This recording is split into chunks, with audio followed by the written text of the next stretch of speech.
நில்லுங்க நில்லுங்க.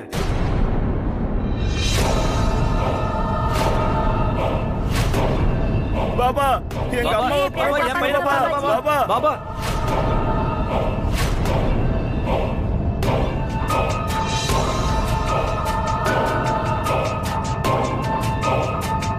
Pass pass, ஒருவேளை இவங்க நம்மள கண்டுபிடிச்சிட்டாங்களா என்ன? அவங்க இன்னும் நம்மள பார்க்கவே இல்ல, அதுக்குள்ள எப்படி நம்மள கண்டுபிடிக்க முடியும்? பாஸ், ஒருவேளை இவங்களுக்கு ராஜ்வீர் உண்மையை சொல்லிருக்கலாம்ல. கேலண்டர், என்னாலே உன்னை கண்டுபிடிக்க முடியல, இவங்க எப்படி உன்னை கண்டுபிடிப்பாங்க? என்னோட வழிமுறையை புரிஞ்சுக்கிறதுல நீங்க தப்பு பண்ணிட்டீங்க. மன்னிச்சிருங்க பாபா. நான் உங்களை கூப்பிடல, உங்க பக்கத்துல இருக்கிற ஒரு அப்பாவும் அம்மாவும் ஊனமுற்றம் உள்ள ஒரு பையனை கூட்டு வந்திருக்காங்களா, அவங்கள கூப்பிட்டேன். நீங்க அங்கேயே இருங்க, அவங்கள வரவிடுங்க.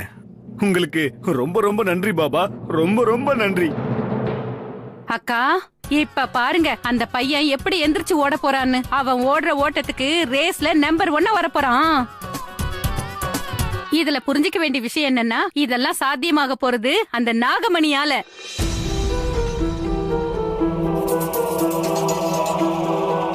நீங்க எல்லாரும் இப்ப இத பத்தி தானே யோசிச்சுட்டு இருக்கீங்க. நான் எதுக்கு இவ்வளவு சந்தோஷப்படுறேன்னு எதுக்காக இப்ப சொல்றேன். இந்த குருஜியோட பரம குருஜி இருக்காருல்ல, அவருடைய சமாதியில இருக்கிறவரு வேற யாரும் இல்ல, என்னோட பையன் ராஜ்வீர் தான்.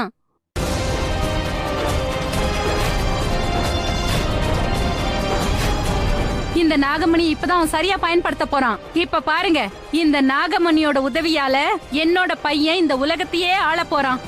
உலகம் பூரா அவனுடைய காலடியிலேயே கிடக்கும். ஐயோ பாவம் அந்த நாகம், அவளுக்கு எவ்வளவு கஷ்டமா இருந்திருக்கும். அவன் ஏன் அந்த நாகமணிய இந்த டைப்ல உபயோகப்படுத்தல, என் பையன் உபயோகப்படுத்துற மாதிரி இல்ல? மாயா, இந்த மாயா எங்க போயிட்டா? மாயா, ஏ மாயா, சீக்கிரம் வா, உனக்காக சர்ப்ரைஸ் காத்திருக்கு. சர்ப்ரைஸ் இல்ல, ஷாக்மா, ஷாக்கு. மாயா, மாயா, எங்க இருக்க?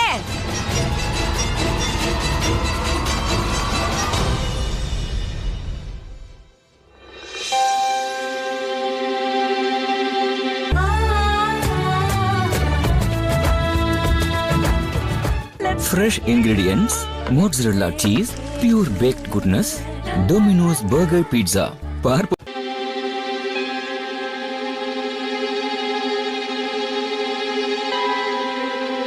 அக்கா,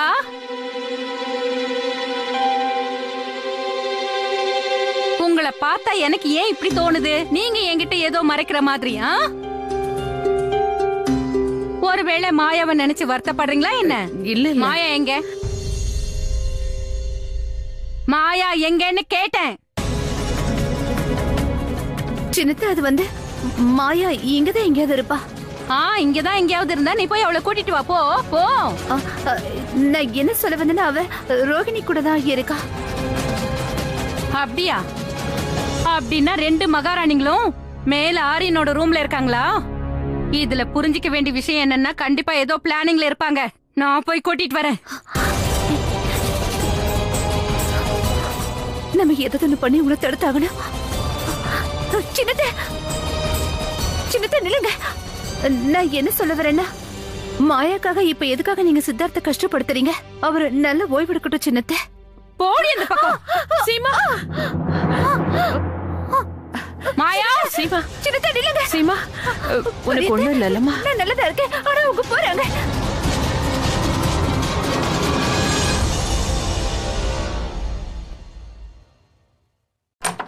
ஆரியன்,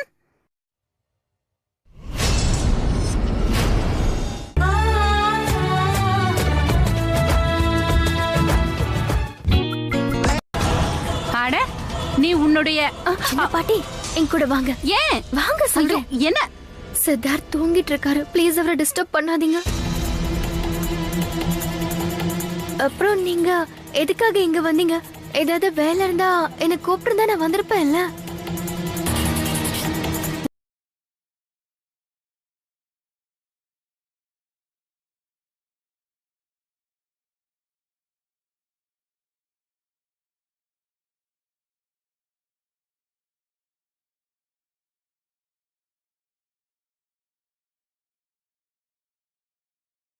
யோசிக்கிறீங்க?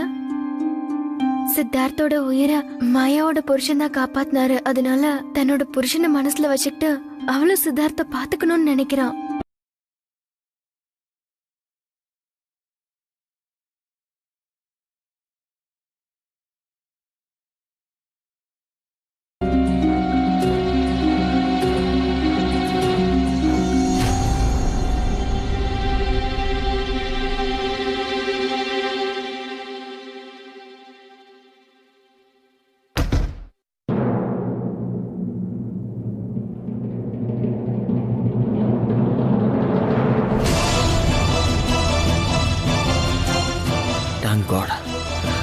சின்ன பாட்டி வர்ற சத்தம் நமக்கு கேட்டுருச்சு. அந்த நேரத்தில் நான் கம்பளியை வச்சு என்னை மொத்தமாக வரைச்சிக்கிட்டேன். இல்லைன்னா நம்ம பிளான் பூரா சொதப்பிருக்கோம்.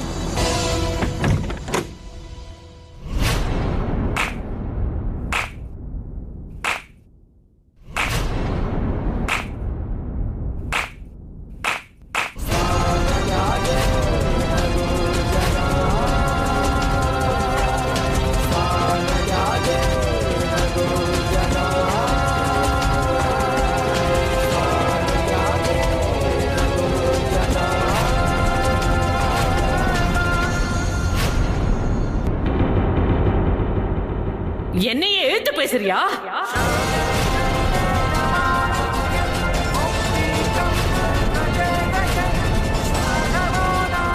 இந்த பெரிய பாட்டிக்கு என்னாச்சு?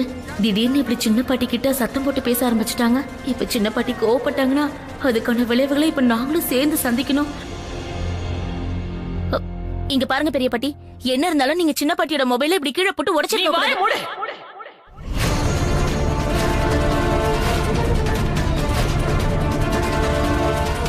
எப்போ நீ அவளுக்கு சாதகமா பேச ஆரம்பிச்சோ அப்போதுல இருந்தே நீ இந்த குடும்பத்தை விட்டு கொஞ்சம் கொஞ்சமா விலகி போக ஆரம்பிச்சிட்டேன்னு எங்களுக்கு தெரிஞ்சிடுச்சு.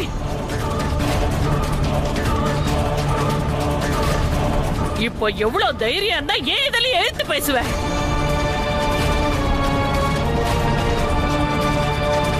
உனக்கு கொஞ்சமாவது வெக்கம் இருந்ததுன்னா பேசாம வாயை மூடிக்கிட்டே அங்க போய் நில்லு. போ போன்னு சொல்றல.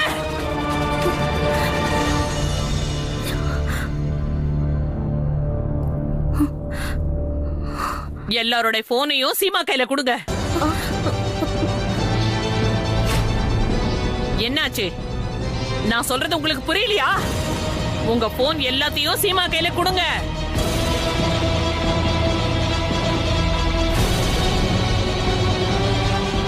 ஒருவேளை நான் சொல்றது உங்க காதுல விழலன்னு நினைக்கிறேன்.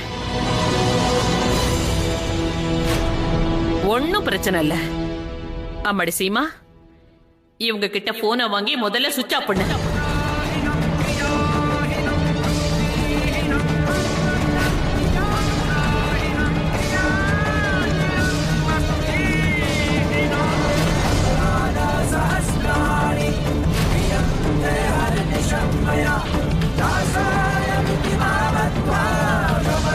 அம்மாடி ரோகிணி, நீ போய் லேண்ட்லைன் ஒயரை கட் பண்ணிடு. சரி.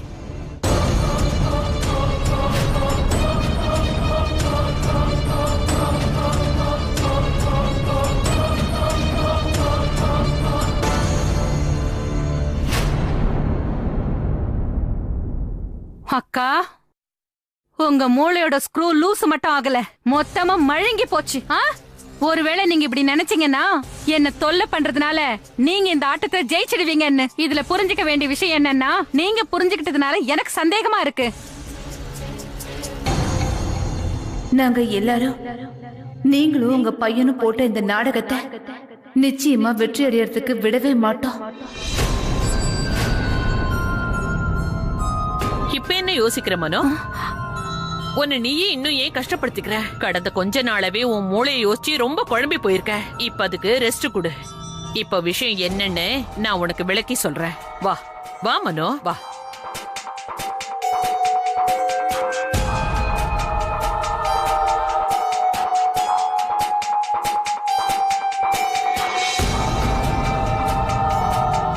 உட்காரு. கீழே.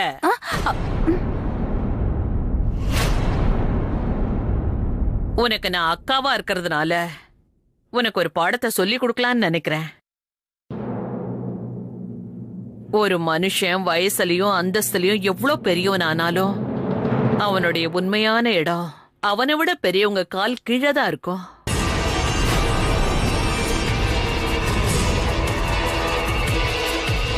உனக்கு ஒண்ணு தெரியுமா சீமா, நான் என்னுடைய சின்ன வயசுல இருந்தே எல்லார்கிட்டயும் நேருக்கு நேராவே பதில் பேசிடுவேன். ஆனா என்னோட தங்கச்சி சின்ன வயசுல இருந்தே ரொம்ப புத்திசாலி. சொடுக்கு போட்டு முடிக்கிறதுக்குள்ளே எல்லாத்தையும் பட்டு பட்டுனே பேசி முடிச்சிருவா, இல்லையா மனோ? பிரேம், டிவி ஆன் பண்ணுப்பா. சரி பாட்டி. இப்ப டிவில வர இந்த ப்ரோக்ராம பாத்துட்டு சொல்லு. நாங்க எல்லாரும் சேர்ந்து எவ்வளவு பெரிய நாடகத்தை ஆடி இருக்கோன்னு.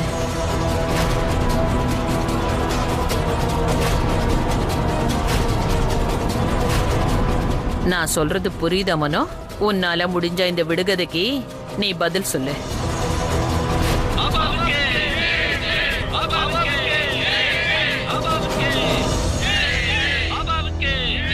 எனக்கு முழு நம்பிக்கை இருந்துச்சு பெரிய பாட்டி கண்டிப்பா தோல்வி ஏத்துக்க மாட்டாங்கன்னு. எனக்கு கூட நல்லா தெரியும் பெரிய பாட்டி. வளர்றத நிறுத்திட்டு வாய மூடிக்கிட்டே உட்காருங்க. கீழே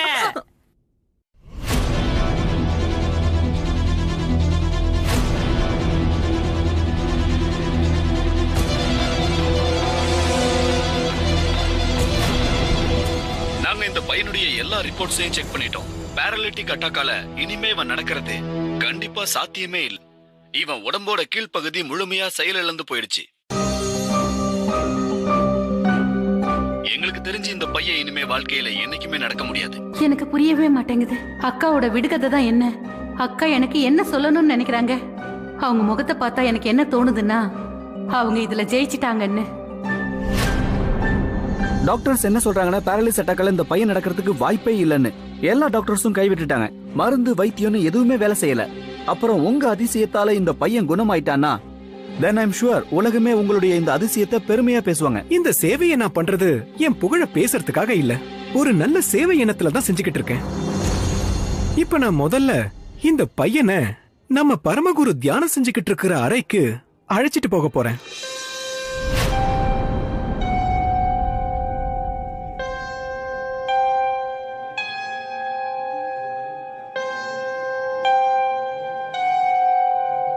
மாயா, கண்டிப்பா நீ நினைக்கிற வரைக்கும் சித்தார்த்துக்கு சுயநினைவு திரும்பாதில்ல. ஒருவேளை சித்தார்த்துக்கு சுயநினைவு திரும்பிடுச்சுன்னா நம்ம பிளான் ஃபெயிலியர் ஆயிடும். அமர்,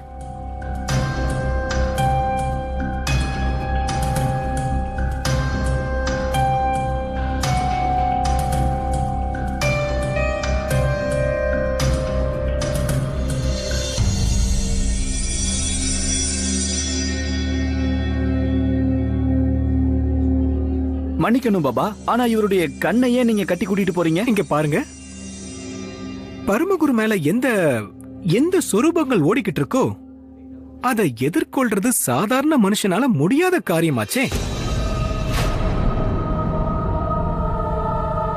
ஒருவேளை இந்த பையனுக்கு நான் கண்ணை மூடலன்னு வச்சுக்குங்க, அந்த பையனுக்கு அந்த பிரகாசமான ஒளியால பாதிப்பு ஏற்படும். அதனால இந்த பையனுக்கு கண்ணை கட்ட வேண்டியது அவசியமானது. ஆனா பாபா, பக்தர்களுக்கும் இது தெரியணும்ல, இவருக்கு என்ன மாதிரியான ட்ரீட்மெண்ட் நீங்க தரீங்கன்னு. ஆமா பாபா, ஒவ்வொரு பக்தர்களுக்கும் இத பத்தி தெரிஞ்சுக்கிறதுக்கு முழுமையான உரிமை இருக்கு பாபா. சாந்தமா இருங்க, சாந்தமா இருங்க. நீங்க எல்லாரும் சாந்தமா இருங்க. என் மேலையும் அப்புறம் நம்ம பரமகுரு மேலையும் பக்தியோட இருங்க, அது போதும். பாபா, என் பையனை குணப்படுத்துறதுக்கு நீங்க என்ன வேணாலும் செய்யுங்க. எனக்கு உங்க மேலையும் குருஜி மேலையும் அபார நம்பிக்கை இருக்கு.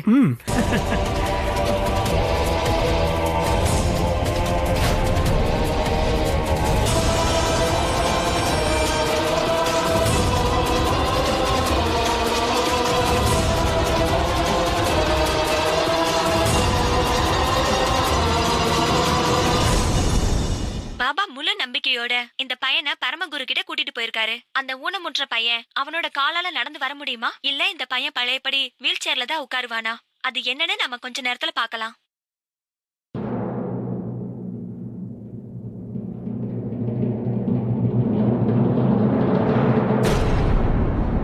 புரிஞ்சிடுச்சு. நீங்க எல்லாரும் சேர்ந்து சித்தார்த்தை என் பையன் ராஜ்வீர் கிட்ட அனுப்பி வச்சிருக்கீங்க.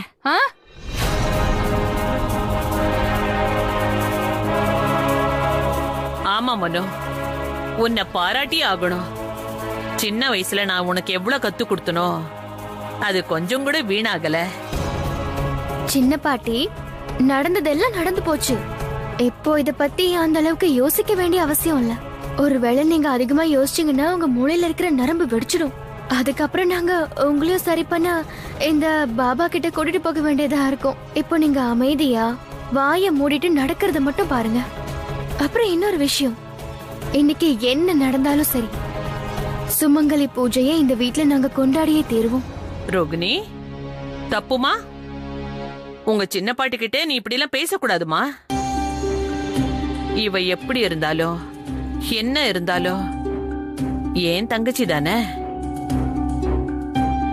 அப்புறம் நீ எதுக்கும் கவலைப்படாத மனோ. மறுபடியும் எங்களுக்கு எல்லாமே திரும்ப கிடைச்சதுக்கு அப்புறம் நீயும் ராஜ்வீரும் எப்படி இருக்க போறீங்கன்றத நினைச்சு பாரு. உனக்கே தெரியும் உங்க அக்காவோட மனசு ரொம்ப பெருசுன்னு. அப்புறம் என்னோட பசங்க மருமகங்க ரொம்ப நல்லவங்க. அவங்க உங்க 2 பேர் மேலயும் பரிதாபப்பட்டு இந்த வீட்ல கண்டிப்பா அடைக்கலம் கொடுப்பாங்க. இன்னொரு விஷயம் தெரியுமா, மாயாக்கு அவ நாகமணி திருப்பம் கிடைச்சதுக்கு அப்புறம் எல்லார விட நான் தான் உன் மேல முதல்ல பயன்படுத்துவேன். அந்த நாகமணிய பயன்படுத்தி உன் மனசுல இருக்கிற எல்லா கெட்ட எண்ணங்களையும் அப்புறம் மனசுல இருக்கிற பழிவாங்குற எண்ணங்களையும் வேரோட அழிச்சிருவேன். அதுக்கப்புறமா உன்னோட பையன் ராஜ்வீர், அவன் ஆரிய ரூபத்தில் இருக்கிற எங்க சித்தார்த்த எங்க கண்ணு முன்னாடியே உயிரோட வச்சிருந்து எங்களுக்கு ரொம்ப பெரிய நல்ல காரியம் பண்ணிருக்கா. அவன் ரொம்ப பெரிய உதவி பண்ணிருக்கா. உங்க 2 பேரோட நன்றி கடனை எங்க குடும்பம் கண்டிப்பா தீர்த்து வச்சிரும். அதுவும் வட்டியும் முதலமா.